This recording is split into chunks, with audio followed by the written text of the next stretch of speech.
you.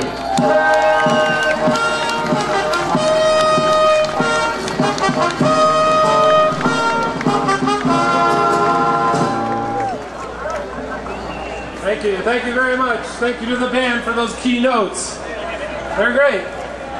Thank you very much to the Coalition and all of you for this invitation and opportunity to speak with you today. It's truly an honor and a privilege to be before you. Thousands of people from across the province, all concerned about this very important public interest issue.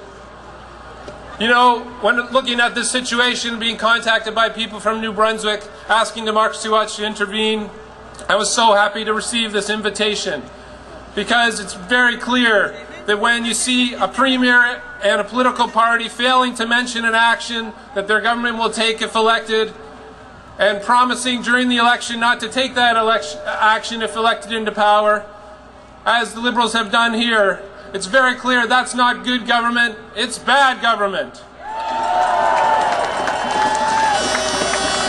When a premier and his government acts in secret and then announces a done deal, as Premier Graham's government has done, that's not good government, it's bad government. When a premier and his government then tries to limit public debate and review of the deal, as Premier Graham and his government have done, that's not good government. Join with me, it's bad government. But this deal is just a symptom of bad government in New Brunswick, the proverbial tip of the iceberg. Because when all political parties fail to pass honesty in politics law that gives voters an easy way to hold politicians accountable for broken promises and misleading the public, as all New Brunswick parties have done, that's also not good government. It's bad government. And when all political parties fail to create an independent watchdog who can examine and report publicly on the government's estimates and projections about budgets and sales of public assets, as all parties have done in New Brunswick, that's also not good government. It's bad government. When all parties fail to pass laws that limit the size of donations and fail to prohibit donations from businesses outside the province and leave loopholes that allow for secret donations, as all New Brunswick parties have failed to do, that's not good government. It's bad government.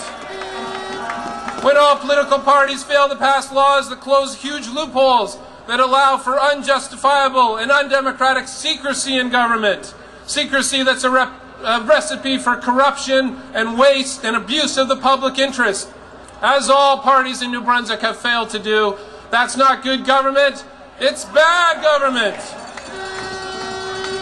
When all parties fail to pass laws to protect whistleblowers who want to report on wrongdoing in the government, that's not good government, it's bad government.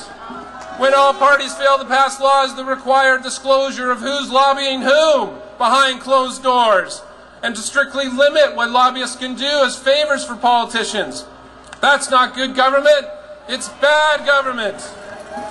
When all parties fail to pass laws, as the parties in New Brunswick have failed to do, that prohibit politicians and government officials from having a financial interest in the decisions that they're making, that's not good government, it's bad government.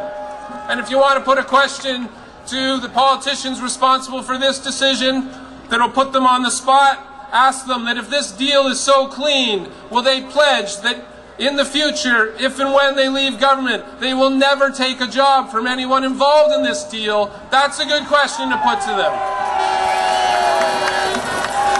When all parties fail to correct flaws in the voting system, so that one political party can win power with only the support of a minority of voters, that's not good government either. It's bad government.